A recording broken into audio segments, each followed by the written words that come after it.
মানব শরীরে রক্ত একটা অপরিহার্য। রক্ত ছাড়া শরীর চলে না। যে রকমের পেট্রোল, ডিজেল, অকটেন ছাড়া কোনো ইঞ্জিন চলে না, অনুরূপ ব্লাড ছাড়া, রক্ত ছাড়া শরীরটা চলে না। শরীর চালাতে হলে রক্তের ভূমিকা অপরিসীম, রক্তের দরকার আছে। এই রক্ত বলতে আমরা বুঝি বিশেষ করে রক্তের হিমোগ্লোবিনটাকে বুঝি।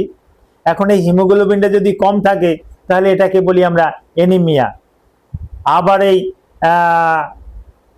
হিমোগ্লোবিনের পরিমাণটা যদি বেশি থাকে পলিসাইটেমিয়া।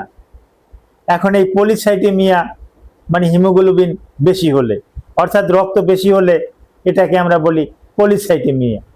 এই পলিসাইটেমিয়া একটা বড় ধরনের সমস্যা।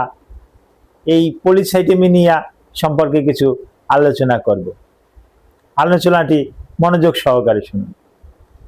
আসসালামু আলাইকুম রহমতুল্লাহি ওয়া বারাকাতুহু। আমি ডাক্তার মীর শহীদুল ইসলাম। আমার চেম্বার শুভেচ্ছা 255, ঐতিহ্যবাহী শেখঘাট, সিলেট। গুগলে গিয়ে ডাক্তার মীর শহীদুল ইসলাম কথাটি লিখে সার্চ দিলে আপনি আমার সম্পর্কে বিস্তারিত তথ্য পেয়ে যাবেন। দর্শক শ্রোতা, আলোচনা করব পলিসাইটেমিয়া। এই পলিসাইটেমিয়া এটা কি? রক্তে হিমোগ্লোবিন কতটুকু থাকা স্বাভাবিক? হ্যাঁ, আমরা বলি মেল ফিমেল একের ডিফারেন্স আছে, কিন্তু মেল ফিমেল সাধারণত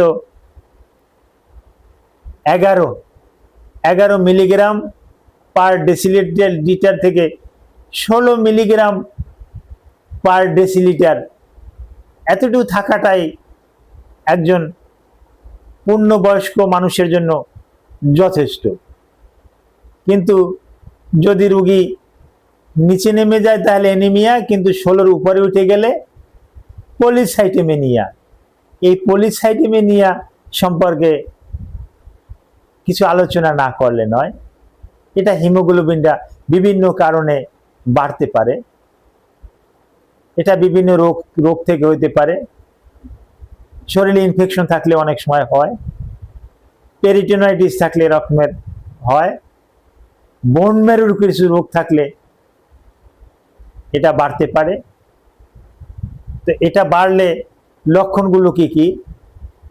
শরীরে জ্বালা পোড়া করবে, শরীর লাল হয়ে থাকবে, শরীরের বিভিন্ন জায়গাতে ফুলে যেতে পারে, এই হাতের আঙ্গুল, পায়ের আঙ্গুল প্রচন্ড বেদনা থাকবে, এরকমের লক্ষণ। সমস্যা, শরীরে রক্ত জমাট বাঁধতে পারে, স্ট্রোক করতে পারে, হার্ট অ্যাটাক করতে পারে। সুতরাং আপনি রক্তটা পরীক্ষা করে আপনি কনফার্ম হবেন যে আপনি পলিসাইটেমিয়া কিনা। পলিসাইটেমিয়া হলে যত দ্রুত সম্ভব একজন ডাক্তারের সাথে যোগাযোগ করবেন। Thank you all.